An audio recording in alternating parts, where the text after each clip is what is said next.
attention à la marche en descendant du train.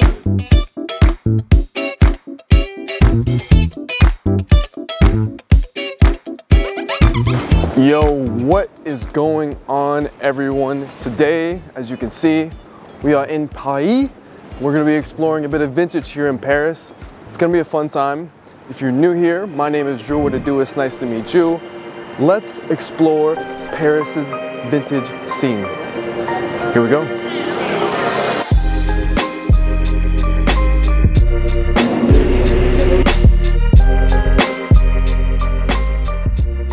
So for our first stop on this Parisian vintage tour, I wanted to take you to the tippy top of the 18th arrondissement, to an area often described as the unglamorized portion of Paris. The destination is a market district that has dozens of vendors selling vintage clothing, furniture, items, and art. More specifically, I wanted to take you to see Marché Dauphine. All right, so we're in the market area. Basically this whole area, this whole street is different markets and whatnot. We're in the 18th arrondissement. How do you say it, Lauren? Arrondissement. 18th arrondissement, which apparently is a bit more, you know, it's got a little bit more character to it, I'll say that. But we're excited to see what there is. This is the market right here. I think we're gonna go in there and just explore a little bit, right? Yeah.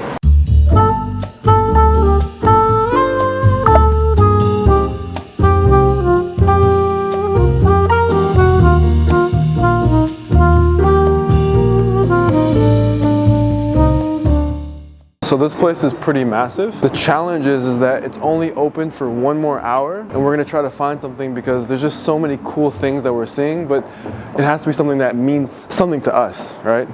So that's the goal. Try to find something that's cool, but also something that will be memorable and it's worthwhile and is good enough, right, Lauren? Yes. We just walked all downstairs. We're gonna go upstairs. There's more vendors upstairs. There were three vendors that caught our eye the most while at Marché Dauphine, and they were all upstairs. The first was this watch seller that had various versions of high-end to vintage traditional watches. This brown leather strap twisted numerics Hermes timepiece was the watch that stood out to me. But there were weird signs of wear on the face of the watch, and the shopkeeper wanted more than what I was willing to pay.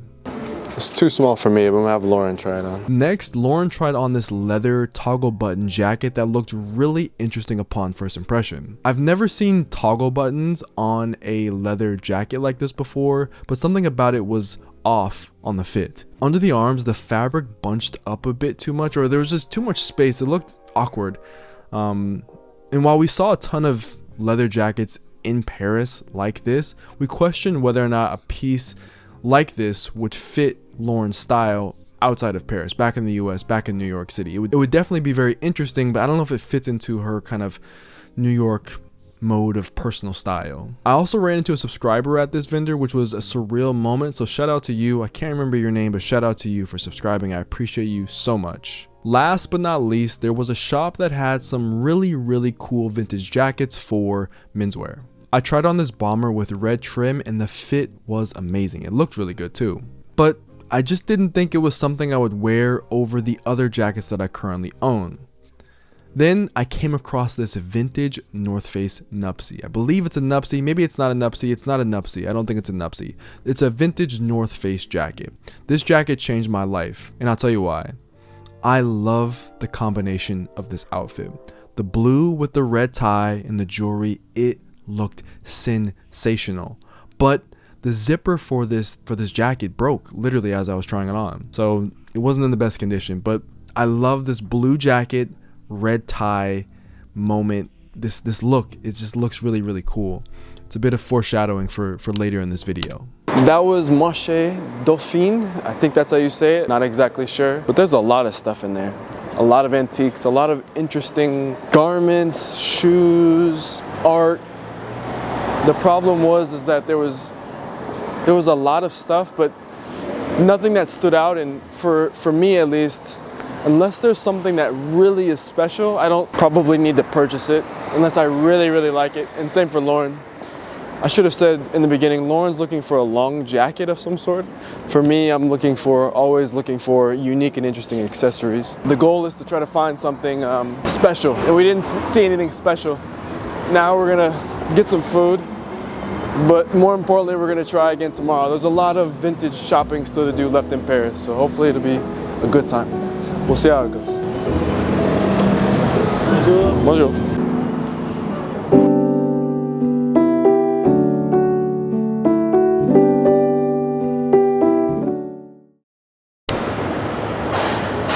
Bonjour à tous. Hello everyone. Hopefully you're having a good day so far, enjoying the video. Today is day 2 of vintage shopping here in Paris. We're gonna be going to 3 really cool vintage shops as I wake up, to be frank, or to be French, you know. I just woke up not too long ago, so my voice might be a bit weird, but we're gonna be going to 3 vintage shops. One is a Japanese vintage spot called Gaijin Vintage, something of the sort. Gaijin means foreigner in Japanese, so that's gonna be cool. And then we're gonna be going to 2 others, one called BRUT and another one called Nouveau. They're all in Marais. It's been pretty cloudy and rainy here the entire time we've been in Paris, and it's the same way today. But regardless, hopefully it's gonna be a lot of fun today. Hopefully we find something of interest, something cool. Hopefully we can find something that is worth like bringing back to kind of commemorate our time here in Paris.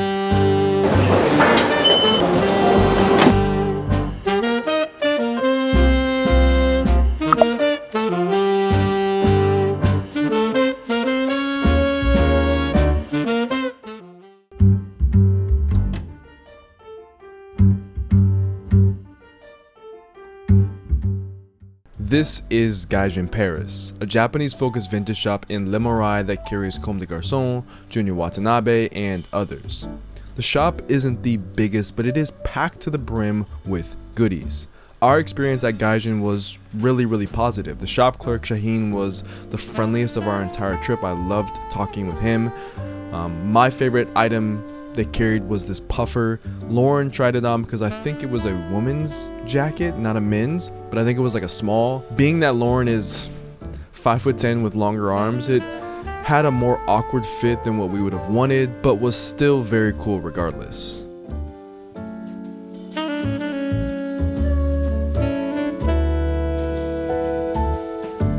Okay, so we're at Gaijin right now, and we've been searching for 20-ish minutes. There's some really cool things here. Junior Watanabe, Comme des Garçons. We were talking with the shop clerk, and he was telling us that a lot of the things here are actually consignment, so it's like secondhand. Also some vintage, different items from Japan. I'm gonna show you some pieces that I think are cool, and then we'll head to the next spot.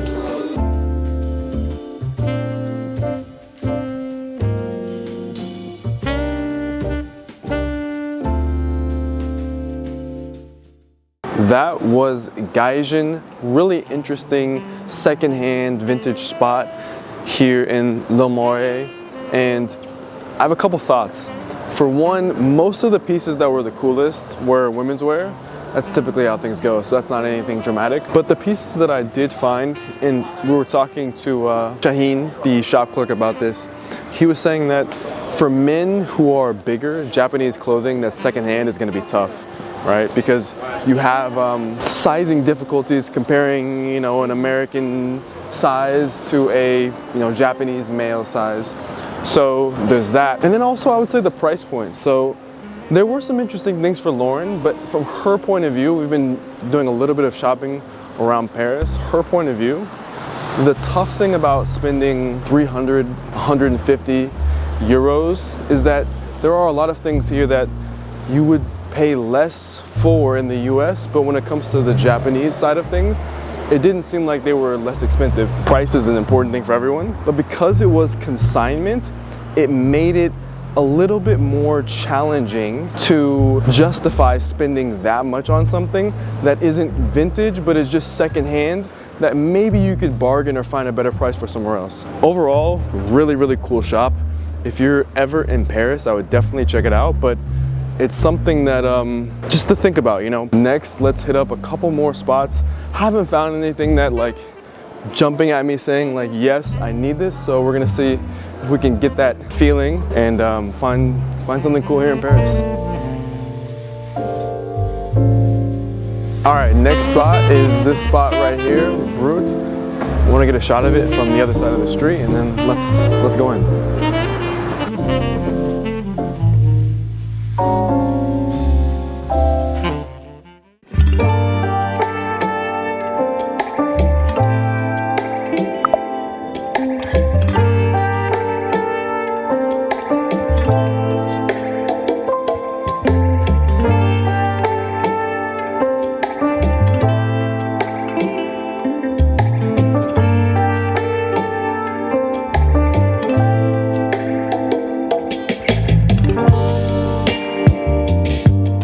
So this is a Canadian fleece, apparently, from the 1980s. That's what I was told, and it actually looks very good. The only thing is that I'm wearing about 4 layers right now, including a vest, as you can see, and it might be a bit too big because I have it over all these clothes. Like too big, but like it's fitting normally because I have so many layers. I don't know if that makes sense. But this is a really cool shop. Has a lot of really cool stuff. I mean, everyone here speaks English, so it makes it easy for me. What do you guys think? I say we keep searching.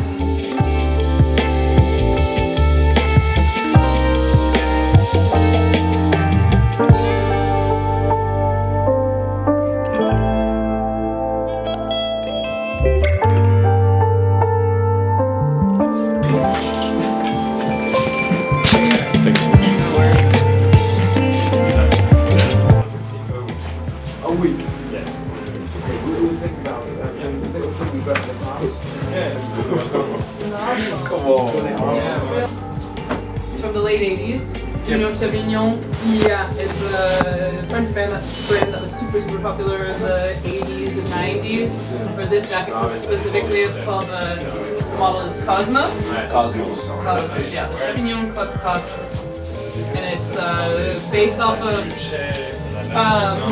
like a military jacket made with a liner on the inside, so that's why it's like that material. And it's kind of layered with that with the shearling on the bottom. Super nice. We have a couple other Chavignon here, but they're not in nearly as good condition as that one is. That one's like literally perfect. Okay, let's talk about BRUT for a second. This was the best vintage shop that I've ever been to, full stop. Better than the ones in New York City that I love, better than the ones in Japan that I love, better than the ones in Amsterdam that I love, better than the ones in Switzerland that I love. The selection paired with the quality of the condition of the pieces at BRUT is second to none. It's vintage military and Americana focus, which might turn some people off from a styling standpoint if you don't like these style of clothes, but I saw a lot of different types of shoppers at BRUT. I also appreciated the fact that the shop clerks knew so much about the product. It's not every day that you see a woman working and teaching about vintage military garments. I thought that was really awesome. Well, originally the company started out as a vintage collective, and so it was just the owner who had been collecting vintage pieces, like from traveling, from his own personal collection. Then they started the brand shortly after, the same space right next door, and then he's just kept building his collection. It's been we have a lot of like military surplus stuff as well, so he travels quite often with like a very small team. I mean, between the two boutiques, we're still a super small team. They just travel all over the place, make connections, and And why did you end up working here of all places? Like why vintage military? I was normally I'm next door more often than I'm here. But I studied communication of fashion, and then I was friends with one of the like manager office people. Yeah, so it was an easy in for a job. Yes. Connections. Who you know? BRUT was the best vintage shop I ever went to. And if I ever come back to Paris, which I hope I get the chance, I would absolutely stop by here again just to see what lines the racks. A note of clarification, BRUT has 2 stores. So they have a full-fledged retail space that sells kind of their cut and sew, made to order line, the things that they make for their brand. And then they have BRUT Vintage Archives, which is the store right next to it. So don't make the mistake that I did, which was going into the retail space that sells new clothes when you're looking for the vintage stuff. New clothes are also very cool, but they're two different things. All right, we just stepped away from BRUT, and guys, okay.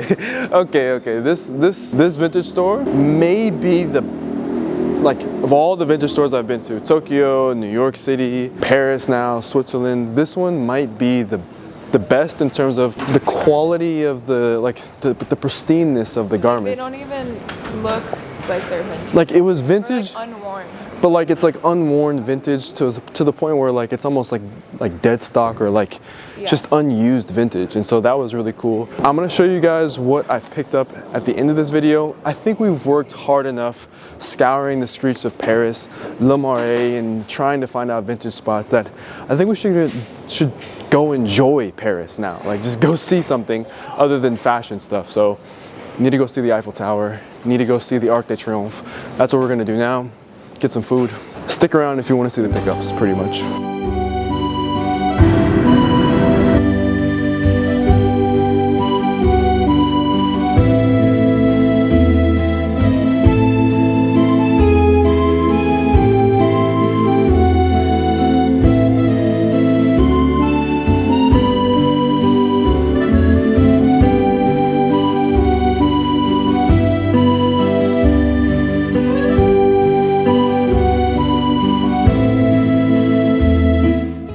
Let's get a word in for today's sponsor, Squarespace. Are you interested in making your very own website for a brand or creative project? Squarespace offers a comprehensive amount of features to help you create the website that you've always wanted. If you want to sell your products direct to consumer, or if you want to showcase your body of work, Squarespace makes it easy to do that and more. Currently, I'm using my Squarespace website as a hub for all of my content and as a way to direct those interested to my podcast and social media. If you need a design to help nudge you into creating your first website, this is your sign. Visit squarespace.com/DrewJoyner for 10% off your first purchase of a website or domain. Alright, let's talk about what I picked up while in Paris. There were 3 garments that I purchased while there, starting with this unbelievable blue Chevignon Cosmo jacket from BRUT. I was really excited to show you guys the details of this jacket because it's just in mint condition, it really is. This jacket is actually something very, very unique to my closet.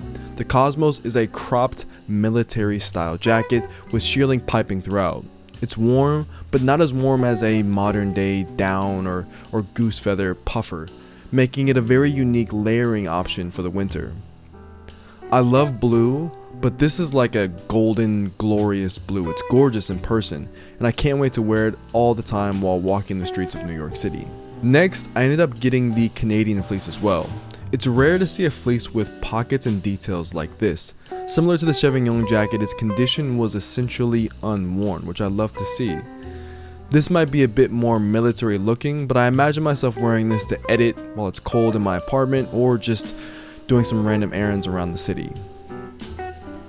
Last but not least, this Martin Sims shirt I decided to buy earlier in my trip.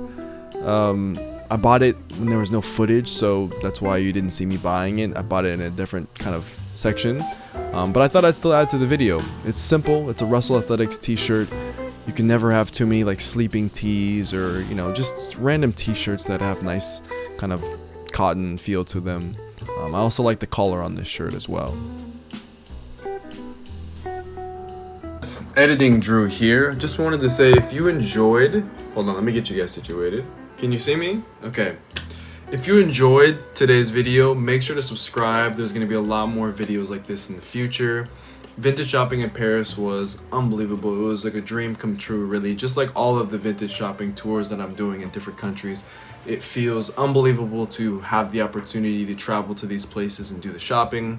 As always, I'm spreading peace, love, and positivity in 2025. So that means I'm spreading peace, love, and positivity to you and to everyone who's alive.